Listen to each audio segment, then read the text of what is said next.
गणित कक्षा 8 के लिए अध्याय 3 समांतर रेखाएं।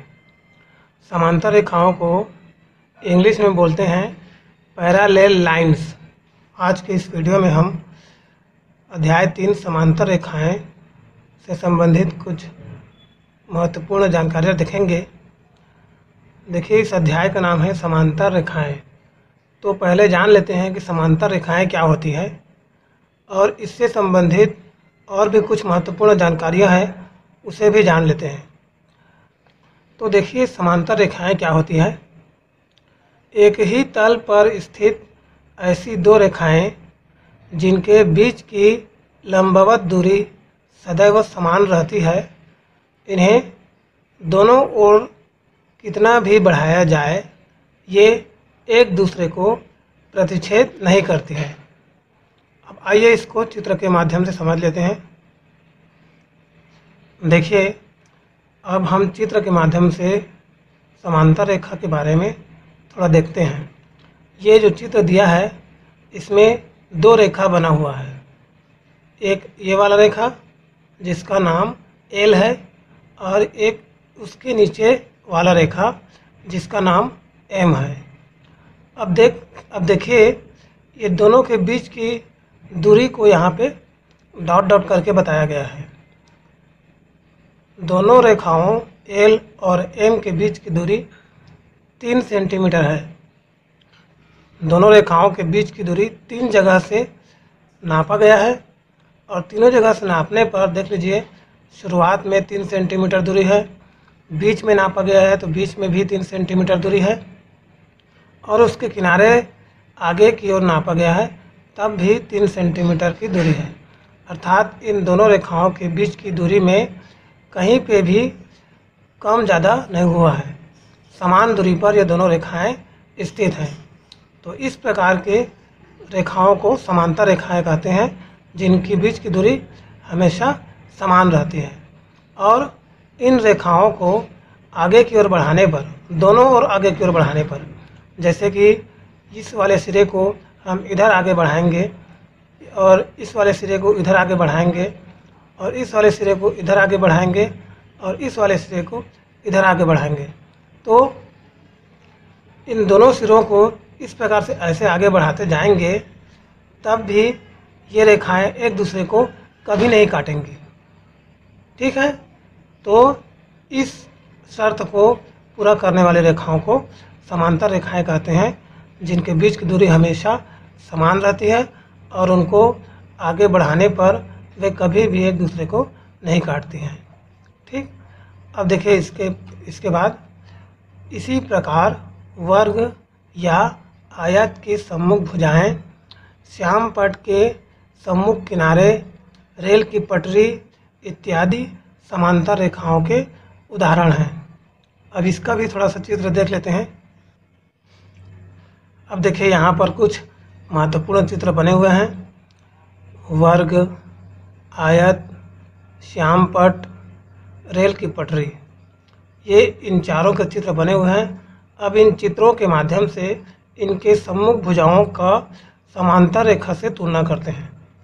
देखिए, वर्ग में सम्मुख भुजाएं, ये दोनों भुजाएं समांतर हैं वर्ग के, और इसी प्रकार से ये दोनों भुजाएं समांतर हैं। ठीक, ये दोनों भुजाएं समांतर हैं और ये दोनों भुजाएं समांतर हैं। अब आयत में देखिए, आयत में भी सम्मुख भुजाएं समांतर हैं। ये दोनों भुजाएं समांतर हैं, ये दोनों सम्मुख भुजाएं समांतर हैं और इसी प्रकार से ये दोनों भुजाएं समांतर हैं। इन भुजाओं को हम आगे बढ़ाएंगे तो ये एक दूसरे को कभी नहीं काटेंगे। इसी प्रकार से श्याम पट, तो देखिए, इसके सम्मुख किनारे, ये वाला दोनों भुजा का किनारा और ये वाला दोनों भुजा का किनारा, ये सम्मुख किनारे एक दूसरे के समांतर हैं। ये एक दूसरे के समांतर हैं। तो श्याम पट के सम्मुख किनारे भी एक दूसरे के समांतर हो गए वर्ग के सम्मुख भुजा भी एक दूसरे के समांतर रेखा हो गए और आयत के सम्मुख भुजा भी एक दूसरे के समांतर हो गए। अब देखिए रेल की पटरी। तो इस प्रकार से रेल की पटरी होती है जिसमें दो लोहे के प्लेट लगे होते हैं और दो प्लेट मिलकर के पटरी का निर्माण करते हैं। तो ये दोनों प्लेट एक दूसरे से समान दूरी पर स्थित होते हैं और इस प्रकार से तो खांचे बने होते हैं या लकड़ी के खांचे लगे होते हैं या फिर कुछ पटरी को सपोर्ट करने के लिए लगे होते हैं। तो हमें इन दोनों प्लेटों को देखना है, ये जो दूरी है इनके बीच की दूरी ये हमेशा बराबर होती है और इसी प्रकार से ये पटरी बनी होती है जिसमें रेलगाड़ी चलती है। तो इस प्रकार से हमने चित्र उदाहरण के माध्यम से समझा कि वर्ग के सम्मुख भुजाएं, आयत के सम्मुख भुजाएं और श्यामपट्ट के सम्मुख किनारे और रेल की पटरियां ये समांतर होती हैं। अब देखिए कुछ और महत्वपूर्ण जानकारियां। समांतर रेखाओं से संबंधित कुछ गुणधर्म। देखिए पहला, एक ही रेखा के दो बिंदुओं पर खींची गई लंबवत रेखाएं परस्पर समांतर होती हैं। अब इसका मतलब क्या होता है इसको समझ लेते हैं। जैसे कि इस चित्र में आप देख पा रहे हैं, ये एक रेखा है एल और इस रेखा पर दो बिंदु हैं ए और बी और इस ए से होकर ऊपर की ओर जाती हुई एक रेखा बनी है जिसका नाम एम है और बिंदु बी से होते हुए ऊपर की ओर जाते हुए एक रेखा बनी है एन जिसका नाम एन है। तो रेखा एल पर बिंदु ए पर एक रेखा बनी है एम और बिंदु बी पर एक रेखा बनी है एन। एक ही रेखा के दो बिंदुओं, देखिए ये रेखा एल है जिसमें दो बिंदु हैं ए और बी पर खींची गई लंबवत रेखाएं। देखिए ए पर खींचा हुआ लंबवत रेखा है एम और बी पर खींचा हुआ लंबवत रेखा है एन, परस्पर समांतर होती है। ये दोनों रेखाएं समांतर हैं। रेखा एम एन के समांतर है और रेखा एन एम के समांतर है। ये लंबवत खींची हुई है। लंबवत का मतलब क्या होता है कि नीचे से ऊपर खींचना रेखा, नीचे से ऊपर रेखा खींचना और वह भी 90 अंश के कोण में खींचा होता है, तभी उसे हम लंबवत मान सकते हैं। तो ये जो रेखा है ये सीधा खींचा हुआ है ऊपर की ओर। अगर हम इसका कोण मापेंगे तो ये 90 अंश का बनेगा। ठीक है, तो ये दोनों रेखाएं लंबवत हैं। ये समझ में अब आ गया होगा।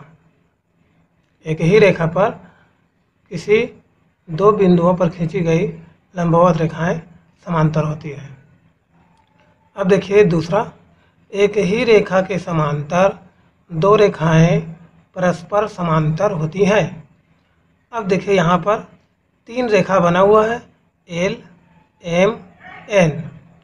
अब यहाँ पर बोला है एक ही रेखा के समांतर, इसमें से कोई भी एक रेखा को मान लेते हैं, जैसे एल मान लेते हैं, इसके समांतर बना हुआ है एम और एन। तो ये सभी रेखाएं समांतर हैं क्योंकि एल के समांतर एम है, एम के समांतर एन है, एल के समांतर एम है तो एल के समांतर एन भी होगा, क्योंकि इन रेखाओं के बीच की जो दूरी है वो समान है हर जगह पर। इन रेखाओं को आगे बढ़ाएंगे तो ये कभी भी एक दूसरे को नहीं काटेंगी और इतने ही समान दूरी पर आगे बढ़ते ही जाएंगे। इसलिए ये सभी रेखाएं परस्पर एक दूसरे के समांतर हैं। एल के समांतर एम है, एम के समांतर एन है, एन के समांतर एल है और एम के समांतर एन है। ठीक, अगर इसी प्रकार से और भी बहुत सारी रेखाएं खींची जाए, जैसे कि 4 हो जाए या 5 रेखा हो जाए या 6 रेखा हो जाए और इसी प्रकार से समान दूरी पर स्थित हो, तो वो सभी रेखाएं भी समांतर होंगी। आज के इस वीडियो में इतना ही। धन्यवाद।